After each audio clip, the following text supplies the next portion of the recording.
स्वागत छ हजुरहरु फेरि मेरो च्यानलमा र अहिले भने चाहिँ म पाण्डाडा भन्ने जग्गामा आएको छु र पाण्डाडा भन्ने जग्गामा चाहिँ किन आएको भन्दाखेरि चाहिँ यनेरी आजको दिन चाहिँ 49 दिन पुग्यो हाम्रो पासाङ भाइको चाहिँ र पासाङ भाइलाई चाहिँ स्कुलमा चाहिँ विशाल तामाङ भनेर चिनिने गर्थ्यो र पासाङ भाइको चाहिँ आज 49 दिनमा चाहिँ जहाँ स्पोर्टमा जहाँ एक्सिडेन्ट भएको थियो त्यो जग्गामा चाहिँ हामी आज लुङदार लाउनु भनेर आएको छौं र हजुरहरुलाई कसरी लाउँछ यो लामा समाजले हजुरहरुलाई देखाउने छु।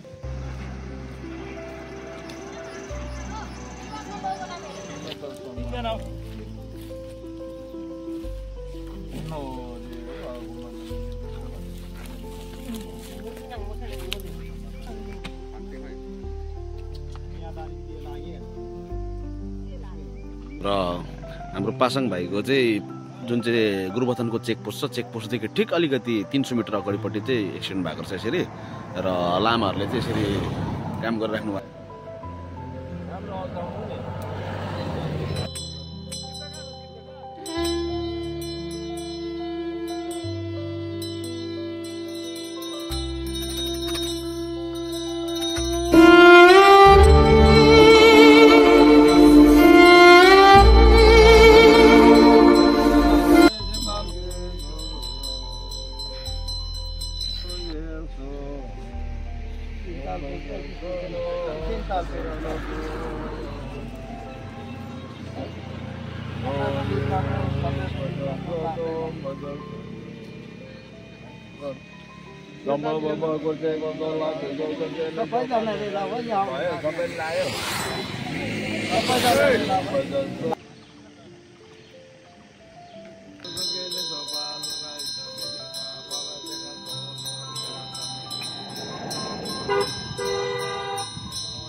एउटा गिलास पानी पनि लाग्छ।